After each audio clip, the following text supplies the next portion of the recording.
ನಮಸ್ಕಾರ ಸ್ನೇಹಿತರೆ. ಕರ್ನಾಟಕದಲ್ಲಿ ಎಸ್ಐಆರ್ ನಡೀತಾ ಇರೋ ಹೊತ್ತಲ್ಲಿ ಸಿಎಂ ಡಿಕೆ ಶಿವಕುಮಾರ್ ಮಹತ್ವದ ಘೋಷಣೆ ಮಾಡಿದ್ದಾರೆ. ರಾಜ್ಯದ ಪ್ರತಿ ಮನೆಗೂ ಶಾಶ್ವತ ನಿವಾಸ ಪ್ರಮಾಣ ಪತ್ರ ಅಥವಾ ಪರ್ಮನೆಂಟ್ ರೆಸಿಡೆನ್ಷಿಯಲ್ ಸರ್ಟಿಫಿಕೇಟ್ ಕೊಡ್ತೀವಿ ಅಂತ ಹೇಳಿದ್ದಾರೆ. ಇದಕ್ಕೆ ಒಂದ್ ಕಡೆ ಬಿಜೆಪಿ ತೀವ್ರ ಆಕ್ಷೇಪ ವ್ಯಕ್ತಪಡಿಸ್ತಾ ಇದ್ರೆ, ಆದ್ರೆ ಇನ್ನೊಂದ್ ಕಡೆ ಜನ ಇದರ ಸದುಪಯೋಗ ಮಾಡ್ಕೊಳ್ಳಿ ಅಂತ ಸರ್ಕಾರ ಹೇಳ್ತಾ ಇದೆ. ಅಷ್ಟೇ ಅಲ್ಲ, ನಾವು ಹೊರಗಿನವರನ್ನ ಫಿಲ್ಟರ್ ಮಾಡೋ ಕೆಲಸ ಮಾಡ್ತಾ ಇದ್ದೀವಿ ಅಂತ ಸರ್ಕಾರ ಹೇಳ್ತಾ ಇದೆ. ಹಾಗಿದ್ರೆ ಏನಿದು ಶಾಶ್ವತ ನಿವಾಸ ಪ್ರಮಾಣ ಪತ್ರ? ಇದು ಯಾಕೆ? ಇದರ ಯೂಸ್ ಏನು? ನೀವು ಅರ್ಜಿ ಹಾಕಬೇಕಾ? ಹೇಗೆ ಅರ್ಜಿ ಹಾಕಬೇಕು? ಯಾವ ಆಧಾರದ ಮೇಲೆ ಕೊಡ್ತಿದ್ದಾರೆ? ಇದು ಸಂವಿಧಾನದ ಉಲ್ಲಂಘನೆ ಅಂತ ವಿಪಕ್ಷಗಳ ಆರೋಪ ಯಾಕೆ? ಆಲ್ರೆಡಿ ನಮ್ಮ ಹತ್ರ ಆಧಾರ್ ಕಾರ್ಡ್ ಇದೆ, ರೇಷನ್ ಕಾರ್ಡ್ ಇದೆ, ಇವೆಲ್ಲ ಐಡೆಂಟಿಟಿ. ಆದರೆ PRC ಏನು ಮಾಡುತ್ತೆ? ಸ್ನೇಹಿತರೆ, ಇದನ್ನ ಪರ್ಮನೆಂಟ್ ರೆಸಿಡೆನ್ಸಿ ಸರ್ಟಿಫಿಕೇಟ್ ಅಥವಾ ಶಾಶ್ವತ ನಿವಾಸ ಪ್ರಮಾಣ ಪತ್ರ ಅಂತ ಕರೀತಿದ್ದಾರೆ. ಹೆಸರೇ ಹೇಳೋ ಹಾಗೆ ನೀವು ಕರ್ನಾಟಕದಲ್ಲೇ ಪರ್ಮನೆಂಟ್ ಆಗಿ ವಾಸ ಮಾಡ್ತಿದ್ದೀರಿ ಅನ್ನೋದಕ್ಕೆ ಇದು ಸಾಕ್ಷಿ, ಪ್ರೂಫ್ ಇದು. ಇಲ್ಲಿ ಒಂದು ದೇಶದ ಪ್ರಜೆ ಶಾಶ್ವತ ನಿವಾಸಿ ಅಂತ ಡಿಸೈಡ್ ಮಾಡೋದು ಕೇಂದ್ರ ಸರ್ಕಾರ ಅಲ್ವಾ? ರಾಜ್ಯಕ್ಕೆ ಇದ್ಯಾಕೆ ಹೊಸ ಉಸಾಬರಿ ಅಂತ ನೀವು ಕೇಳ್ಬೋದು. ಆದರೆ ಭಾರತದಲ್ಲಿ ಕೇಂದ್ರ ಸರ್ಕಾರ ನೇರವಾಗಿ ಯಾವುದೇ ಸೆಂಟ್ರಲ್ ಡೊಮೆಸೈಲ್ ಅಥವಾ PRC ಅಂತ ಪ್ರತ್ಯೇಕವಾಗಿ ಸರ್ಟಿಫಿಕೇಟ್ ಇಶ್ಯೂ ಮಾಡಲ್ಲ. ಇದರ ಬದಲು ಕೇಂದ್ರ ಗೃಹ ಇಲಾಖೆ ಒಬ್ಬ ವ್ಯಕ್ತಿ ಈ ದೇಶದ ಶಾಶ್ವತ ನಿವಾಸಿ ಅಂತ ಗುರುತಿಸೋದಕ್ಕೆ 11 ಬೇಸಿಕ್ ಮಾನದಂಡಗಳನ್ನು ಕೊಟ್ಟಿದೆ. ಇದನ್ನೇ ಚುನಾವಣಾ ಆಯೋಗ ಕೂಡ ಫಾಲೋ ಮಾಡುತ್ತೆ. ಇದೇ ಮಾನದಂಡಗಳನ್ನು ಇಟ್ಕೊಂಡು PRC ಈ ಸರ್ಟಿಫಿಕೇಟ್ ಪ್ರಿಂಟ್ ಮಾಡಿ ಇಶ್ಯೂ ಮಾಡೋ ಪವರ್ ರಾಜ್ಯ ಸರ್ಕಾರಗಳಿಗಿದೆ. ಅಂದರೆ ಆಯಾ ರಾಜ್ಯದ ಕಂದಾಯ ಇಲಾಖೆಗಳು ಈ ಸರ್ಟಿಫಿಕೇಟ್ನ ಕೊಡಬಹುದು. ಸಾಮಾನ್ಯವಾಗಿ ಈ ಸರ್ಟಿಫಿಕೇಟನ್ನು ಕೆಲವು ಜನ ಮಾತ್ರ ಪಡ್ಕೊಳ್ತಾ ಇದ್ರು.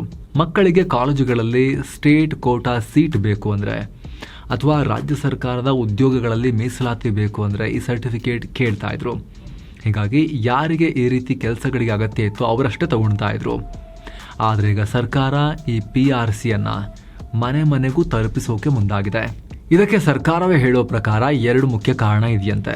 ಒಂದು, ವೋಟಿಂಗ್ ಹಕ್ಕನ್ನು ಉಳಿಸೋದು. ನಿಮಗೆ ಗೊತ್ತಿರೋ ಹಾಗೆ ರಾಜ್ಯದಲ್ಲಿ SIR ನಡೀತಾ ಇದೆ.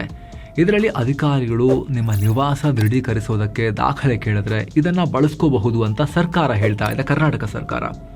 ಯಾಕಂದರೆ ಕೇಂದ್ರ ಸರ್ಕಾರ SIR ಮಾಡೋಕ್ಕೆ ಆರಂಭ ಮಾಡಿದ್ದು ಅವರ ಶಾಶ್ವತ ನಿವಾಸಿ ಮಾನದಂಡಗಳ ಪ್ರಕಾರವೇ. ಸೊ ನಾವೀಗ ನಮ್ಮ ಕರ್ನಾಟಕದಲ್ಲಿ ಶಾಶ್ವತ ನಿವಾಸಿ ಪ್ರಮಾಣ ಪತ್ರವನ್ನು ಜನರಿಗೆ ಕೊಟ್ಬಿಡ್ತೀವಿ. ಆವಾಗ SIRನಲ್ಲಿ ಆ ಲೆಟರ್ ಇದ್ದವ್ರದ್ದು ಹೆಸರು ತೆಗಿಲಿಕ್ಕೆ ಬರಲ್ಲ ಅನ್ನೋ ಥರದಲ್ಲಿ ಕರ್ನಾಟಕ ಸರ್ಕಾರ ಹೇಳ್ತಾ ಇದೆ. ನೆಕ್ಸ್ಟ್, 2ನೇದು ಗ್ಯಾರಂಟಿ ಯೋಜನೆಗಳ ಫಿಲ್ಟರ್. ಇದನ್ನ ಖುದ್ದು DCM ಪರಮೇಶ್ವರ್ ಹೇಳಿದ್ದಾರೆ. ಗ್ಯಾರಂಟಿಯ ಲಾಭ ಕನ್ನಡಿಗರಿಗೆ ಮಾತ್ರ ತಲುಪಿಸೋಕೆ ಇದು ನೆರವಾಗುತ್ತೆ ಅನ್ನೋದು ಸರ್ಕಾರದ ವಾದ. ಹಾಗಿದ್ರೆ ಯಾರಿಗೆಲ್ಲ ಸಿಗುತ್ತೆ ಇದು ಸರ್ಟಿಫಿಕೇಟ್? ಇದನ್ನ ನೋಡೋಕ್ಕಿಂತ ಮುಂಚೆ ಸ್ನೇಹಿತರೆ, ನಿಮ್ಮಲ್ಲಿ ಒಂದು ಸಣ್ಣ ಮನವಿ. ವಿಡಿಯೋ ಕೆಳಗಿರೋ ಜಾಯಿನ್ ಬಟನ್ ಮೂಲಕ ಆಸಕ್ತ ವೀಕ್ಷಕರು ನಮ್ಮ ಚಾನಲ್ಗೆ ಮೆಂಬರ್ಸ್ ಆಗಿ ಜಾಯಿನ್ ಆಗ್ಬೋದು. ಆಗ ಎಲ್ಲ ಮೆಂಬರ್ ಓನ್ಲಿ ಎಕ್ಸ್ಕ್ಲೂಸಿವ್ ವಿಡಿಯೋಸನ್ನು ನೀವು ಕೂಡ ನೋಡೋಕೆ ಶುರು ಮಾಡ್ಬೋದು. ಎಲ್ಲಕ್ಕಿಂತ ಹೆಚ್ಚಾಗಿ ನಿಮ್ಮ ಒಂದೊಂದು ಮೆಂಬರ್ಶಿಪ್ ಕೂಡ ನಮ್ಮ ಚಾನಲ್ಗೆ ನೀವು ಕೂಡ ಅತಿ ದೊಡ್ಡ ಬೆಂಬಲ. ಆಸಕ್ತ ವೀಕ್ಷಕರು ವಿಡಿಯೋ ಕೆಳಗಿರೋ ಜಾಯಿನ್ ಬಟನ್ ಮೇಲೆ ಮೊದಲು ಕ್ಲಿಕ್ ಮಾಡಿ. ಆನಂತರ ನಾವು ಆಲ್ರೆಡಿ ಪಬ್ಲಿಷ್ ಮಾಡಿರೋ 100 ಮೆಂಬರ್ ಓನ್ಲಿ ವಿಡಿಯೋಸನ್ನು ಹೀಗೆ ಸ್ಕ್ರಾಲ್ ಮಾಡಿ ನೋಡ್ಬೋದು. ನೀವು ಯಾವ ತರಹದ ವಿಡಿಯೋಸಲ್ಲಿ ಬರ್ತಿವೆ ಅಂಥೇಳಿ ಮೆಂಬರ್ಗಳಿಗೆ ಮಾತ್ರ. ಅದು ಯೂಸ್ಫುಲ್ ಅಂತ ಅನಿಸಿದ್ರೆ ಮಾತ್ರ ನೀವು ಆಮೇಲೆ ಜಾಯ್ನ್ ಆಗೋದ್ರ ಬಗ್ಗೆ ಡಿಸೈಡ್ ಮಾಡಿ ಸ್ನೇಹಿತರೆ. ಆಸಕ್ತ ವೀಕ್ಷಕರು ವಿಡಿಯೋ ಕೆಳಗಿರೋ ಜಾಯ್ನ್ ಬಟನ್ ಮೇಲೆ ಕ್ಲಿಕ್ ಮಾಡಿ ಚೆಕ್ ಮಾಡಿ ಬನ್ನಿ, ಕಂಟಿನ್ಯೂ ಮಾಡೋಣ. ಸ್ನೇಹಿತರೆ, ಪರ್ಮನೆಂಟ್ ರೆಸಿಡೆನ್ಸಿ ಸರ್ಟಿಫಿಕೇಟ್ ಬೇಕು ಅಂದರೆ ಇಲ್ಲಿ ಬಿಡಿಸಿ ಅವರೇನು ಹೇಳ್ತಿಲ್ಲ ಇದು ನಾಗರಿಕರಲ್ವಾ ಅಂತ. ಆದರೆ ಬೇಸಿಕ್ ಕಾಮನ್ ಸೆನ್ಸ್ ಏನು ಅಂದರೆ ಭಾರತೀಯ ಪ್ರಜೆ ಆಗಿರಲೇಬೇಕು. ಇದು ಸರ್ಕಾರ ಅಫಿಷಿಯಲ್ ವೆಬ್ಸೈಟ್ನಲ್ಲಿ ಮೆನ್ಷನ್ ಮಾಡಿದೆ. ನಾಗರಿಕರು ಯಾರಿಗೆಲ್ಲ ಅವಶ್ಯಕತೆ ಇದೆಯೋ ಅವರದನ್ನ ಅಪ್ಲೈ ಮಾಡಿ ತಗೋಬಹುದು ಅಂತ ಸೇವಾ ಸಿಂಧು ವೆಬ್ಸೈಟ್ನಲ್ಲಿ ಸಿಟಿಸನ್ಸ್ ಅಂತ ಮೆನ್ಷನ್ ಮಾಡಿದ್ದಾರೆ. ಸ್ಕ್ರೀನ್ ಶಾಟ್ ನೀವು ಸ್ಕ್ರೀನ್ ಮೇಲೆ ನೋಡ್ತಾ ಇದ್ದೀರಾ. ಜೊತೆಗೆ ಸರ್ಕಾರ ಕೂಡ ಇದನ್ನ ಚುನಾವಣಾ ಆಯೋಗದ ಮಾನದಂಡ ಪ್ರಕಾರ ಮಾಡ್ತೀವಿ ಅಂತ ಹೇಳಿದೆ. ಚುನಾವಣಾ ಆಯೋಗ ಭಾರತೀಯ ನಾಗರಿಕರಿಗೆ ಮಾತ್ರ ವೋಟರ್ ಐಡಿಯನ್ನ ಕೊಡೋದು. ಸೊ ನಾಗರಿಕರಾಗಿರಲೇಬೇಕು. ಆ ರೀತಿ ಅರ್ಥ ಮಾಡ್ಕೋಬೇಕು ನಾವು ಇದನ್ನ. ಇನ್ನು ಪರ್ಮನೆಂಟ್ ರೆಸಿಡೆನ್ಸಿ ಸರ್ಟಿಫಿಕೇಟ್ಗೆ ಕೊಡಬೇಕಾದ ಡಾಕ್ಯುಮೆಂಟ್ಸ್ ಲಿಸ್ಟ್ನಲ್ಲಿ ವೋಟರ್ ID ಕೂಡ ಇದೆ ಸೇವಾ ಸಿಂಧು ಪೋರ್ಟಲ್ ಪ್ರಕಾರ. ಹಾಗೆ ration card, address proof, Aadhaar card, ನಗರ ಪ್ರದೇಶದಲ್ಲಾದರೆ ರೆಂಟಲ್ ಅಗ್ರಿಮೆಂಟ್, ಪಾಸ್ಪೋರ್ಟ್ನ ಕೂಡ ಕೊಡಬಹುದು. ಇದ್ರ ಜೊತೆಗೆ ಈಗ ಸರ್ಕಾರ 8 ಸ್ಪಷ್ಟ ಮಾನದಂಡಗಳನ್ನು ನಿಗದಿ ಮಾಡಿದೆ. ಇದರಲ್ಲಿ ಮೇಲೆ ಮೆನ್ಷನ್ ಮಾಡಿದ ದಾಖಲೆಗಳೊಂದಿಗೆ ಒಂದಿಷ್ಟು ಎಕ್ಸ್ಟ್ರಾ ಕ್ರೈಟೀರಿಯಾಗಳನ್ನು, ಪ್ಯಾರಾಮೀಟರ್ಸನ್ನು ಕೂಡ ಚೆಕ್ ಮಾಡ್ತಾರೆ. ಅದರಲ್ಲಿ ಮೊದಲನೇದಾಗಿ ಅರ್ಜಿದಾರರು ಕರ್ನಾಟಕದಲ್ಲಿ ಜನಿಸಿರಬೇಕು. 2ನೇದು 10 ವರ್ಷಗಳ ನಿರಂತರ ವಾಸ ಇರಬೇಕು. ಒಂದು ವೇಳೆ ನೀವು ಕರ್ನಾಟಕದಲ್ಲಿ ಹುಟ್ಟಿಲ್ಲ, ಬೇರೆ ರಾಜ್ಯದಿಂದ ಬಂದು ಕರ್ನಾಟಕದಲ್ಲಿ ಸೆಟಲ್ ಆಗಿರೋರಾದ್ರೆ ಆಗ ಅರ್ಜಿದಾರರು ಅಥವಾ ಅವರ ತಂದೆ ತಾಯಿ ಅಥವಾ ನಿಮ್ಮನ್ನ ಸಾಕ್ತಿರೋ ಲೀಗಲ್ ಗಾರ್ಡಿಯನ್ ಕರ್ನಾಟಕದಲ್ಲಿ ಕನಿಷ್ಠ 10 ವರ್ಷಗಳಿಂದ ವಾಸವಾಗಿದ್ದರೆ PRCಗೆ ಅರ್ಜಿ ಹಾಕ್ಬೋದು. 3ನೇದು 10 ವರ್ಷದ ಶಿಕ್ಷಣ. ಬಹಳಷ್ಟು ಜನ ಇಲ್ಲಿ ಹುಟ್ಟಿರಲ್ಲ, ಆದರೆ ಓದಿರೋದೆಲ್ಲ ಇಲ್ಲೇ ಆಗಿರುತ್ತೆ. ಅಂಥವ್ರಿಗೂ ಕೂಡ ಇದು ಯೂಸ್ ಆಗುತ್ತೆ. ಕರ್ನಾಟಕದಲ್ಲಿ ಮಾನ್ಯತೆ ಪಡೆದ ಸ್ಕೂಲ್ ಅಥವಾ ಕಾಲೇಜುಗಳಲ್ಲಿ ಕನಿಷ್ಠ 10 ಶೈಕ್ಷಣಿಕ ವರ್ಷಗಳ ಕಾಲ ಓದಿರಬೇಕು. ಅವರಿಗೂ ಕೂಡ ಸಿಗುತ್ತೆ ಸರ್ಟಿಫಿಕೇಟ್. 4ನೇದು ಪೋಷಕರ ನಿವಾಸ. ಅರ್ಜಿದಾರರ ಪೋಷಕರು ಕಾನೂನುಬದ್ಧ ಪಾಲಕರು ರಾಜ್ಯದ ನಿವಾಸಿಯಾಗಿದ್ರೆ ಅವಾಗಲೂ ಕೂಡ ಅದನ್ನ ಒಂದು ಪರ್ಮನೆಂಟ್ ರೆಸಿಡೆನ್ಸಿಯನ್ನು ಪಡೆಯೋಕೆ ಕರ್ನಾಟಕದಲ್ಲಿ ಪ್ರೂಫ್ ಆಗಿ ಯೂಸ್ ಮಾಡ್ಬೋದು. 5ನೇದಾಗಿ ಆಸ್ತಿ. ಕರ್ನಾಟಕದಲ್ಲಿ ನಿಮ್ಮ ಹೆಸರಲ್ಲಿ ಅಥವಾ ನಿಮ್ಮ ಕುಟುಂಬದ ಹೆಸರಲ್ಲಿ ಮನೆ, ಸೈಟ್, ಜಮೀನು ಈ ರೀತಿ ಆಸ್ತಿ ಇತ್ತು ಅಂದರೆ ಅವಾಗಲೂ ಕೂಡ ನಿಮಗೆ ಸಿಗುತ್ತೆ. ನೀವು ಬರೀ ಓನರ್ ಆಗಿರಬೇಕು ಅಂತೇನಿಲ್ಲ. ಅಂದರೆ ನಿಮ್ಮ ತಾತನ ಕಾಲದ ಆಸ್ತಿ ಇದೆ, ನಿಮ್ಮ ಹೆಸರಿಗೆ ಇನ್ನೂ ಟ್ರಾನ್ಸ್ಫರ್ ಆಗಿರಲ್ಲ, ಆದರೆ ಅದನ್ನು ಕಾನೂನುಬದ್ಧವಾಗಿ ಬಳಸ್ತಾ ಇದ್ರೂ ಕೂಡ ಸಾಕು, ನೀವು ಅದನ್ನು ಆಧಾರವಾಗಿ ಯೂಸ್ ಮಾಡ್ಕೋಬೋದು. 6ನೇದಾಗಿ ಸರ್ಕಾರಿ ದಾಖಲೆಗಳು.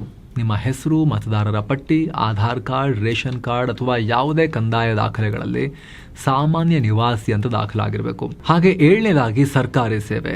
ನೀವು ಅಥವಾ ನಿಮ್ಮ ತಂದೆ ತಾಯಿ ಕರ್ನಾಟಕ ರಾಜ್ಯ ಸರ್ಕಾರದಲ್ಲಿ ಅಥವಾ ಇಲ್ಲಿರೋ ಸರ್ಕಾರಿ ಸಂಸ್ಥೆಗಳಲ್ಲಿ ಕನಿಷ್ಠ 7 ವರ್ಷಗಳ ಕಾಲ ಡ್ಯೂಟಿ ಮಾಡಿದರೆ, ಸೇವೆ ಸಲ್ಲಿಸಿದರೆ ಅವಾಗಲೂ ಕೂಡ ಅರ್ಹರು. ಹಾಗೆ 8ನೇದಾಗಿ ವಿವಾಹ. ನಿಮ್ಮ ಪತಿ ಅಥವಾ ಪತ್ನಿ ಕರ್ನಾಟಕದ ಪರ್ಮನೆಂಟ್ ನಿವಾಸಿ ಆಗಿದ್ದರೆ, ಆ ಕರ್ನಾಟಕದ ಕಾಯಂ ನಿವಾಸಿಯನ್ನು ನೀವು ಮದುವೆಯಾಗಿದ್ದರೆ ನಿಮಗೆ ಆಟೋಮ್ಯಾಟಿಕಲಿ ಈ ಸರ್ಟಿಫಿಕೇಟ್ ಸಿಗುತ್ತೆ. ಅಧಿಕಾರಿಗಳ ಪರಿಶೀಲನೆ ಹೇಗೆ ನಡೆಯುತ್ತೆ? ಒಂದು ವೇಳೆ ನೀವು ಸಲ್ಲಿಸಿರೋ ದಾಖಲೆಗಳು ಅಪೂರ್ಣ ಆಗಿದ್ರೆ ಅಥವಾ ಯಾವುದೇ ಡೌಟ್ ಬಂದರೆ ಪ್ರಮಾಣ ಪತ್ರ ನೀಡೋ ಪ್ರಾಧಿಕಾರ, ಗ್ರಾಮ ಲೆಕ್ಕಾಧಿಕಾರಿ ಅಥವಾ ಕಂದಾಯ ನಿರೀಕ್ಷಕರಿಂದ ಸ್ಥಳೀಯ ವಿಚಾರಣೆ ನಡೆಸಿ ವರದಿ ಪಡ್ಕೋಬಹುದು. ಇಲ್ಲಿ ಪ್ರಮಾಣ ಪತ್ರವನ್ನು ಮಂಜೂರು ಮಾಡೋದಕ್ಕೆ ಹಾಗೆ ತಿರಸ್ಕರಿಸೋದಕ್ಕೆ ಅಧಿಕಾರಿಗಳು ಸ್ಪಷ್ಟ ಕಾರಣ ಕೊಡೋದು ಕಡ್ಡಾಯ. ನಕಲಿ ದಾಖಲೆ ಕೊಟ್ಟರೂ ಕೂಡ ಕಷ್ಟ. ಸುಳ್ಳು ಮಾಹಿತಿ ದಾಖಲೆಯನ್ನು ಕೊಟ್ಟು ವಂಚನೆ ಮಾಡಿ ಪ್ರಮಾಣ ಪತ್ರ ಪಡ್ಕೊಂಡ್ರೆ ಅಂಥ ಪ್ರಮಾಣ ಪತ್ರ ರದ್ದುಗೊಳಿಸಲಾಗುತ್ತೆ. ಕ್ರಿಮಿನಲ್ ಮೊಕದ್ದಮೆ ಹಾಕಿ ಕಠಿಣ ಕಾನೂನು ಕ್ರಮವನ್ನು ತಗೊಳ್ಳಲಾಗುತ್ತೆ ಅಂತ ಸರ್ಕಾರ ಎಚ್ಚರಿಕೆಯನ್ನು ಕೂಡ ಕೊಟ್ಟಿದೆ ಸುಳ್ಳು ಹೇಳೋರಿಗೆ. ಅರ್ಜಿ ಸಲ್ಲಿಸೋದು ಹೇಗೆ? ಇದಕ್ಕೆ ಅರ್ಜಿ ಸಲ್ಲಿಸೋಕೆ ಆನ್ಲೈನ್ ಮತ್ತು ಆಫ್ಲೈನ್ 2 ಆಪ್ಷನ್ಸ್ ಇವೆ. ನೀವೇ ಆನ್ಲೈನ್ನಲ್ಲಿ ಅರ್ಜಿ ಹಾಕ್ತೀರಿ ಅಂತ ಆದರೆ ಸೇವಾ ಸಿಂಧು ಅಥವಾ ನಾಡ ಕಚೇರಿ ವೆಬ್ಸೈಟ್ಗೆ ಹೋಗ್ಬೋದು. ಅಲ್ಲಿ ಹೊಸ ಯೂಸರ್ ಆಗಿ ರಿಜಿಸ್ಟರ್ ಆಗಿ ಲಾಗಿನ್ ಆಗ್ಬೋದು. ಆಮೇಲೆ ರೆಸಿಡೆನ್ಸಿ ಸರ್ಟಿಫಿಕೇಟ್ ಸೇವೆಯನ್ನು ಸೆಲೆಕ್ಟ್ ಮಾಡ್ಬೋದು. ನಿಮ್ಮ ಡೀಟೇಲ್ಸ್ ಫಿಲ್ ಮಾಡಿ ಅಗತ್ಯ ದಾಖಲೆಗಳನ್ನು ಅಪ್ಲೋಡ್ ಮಾಡಬೇಕು. ಸಾಮಾನ್ಯವಾಗಿ 25ರಿಂದ 45 ರೂಪಾಯಿ ಫೀಸ್ ಇರುತ್ತೆ.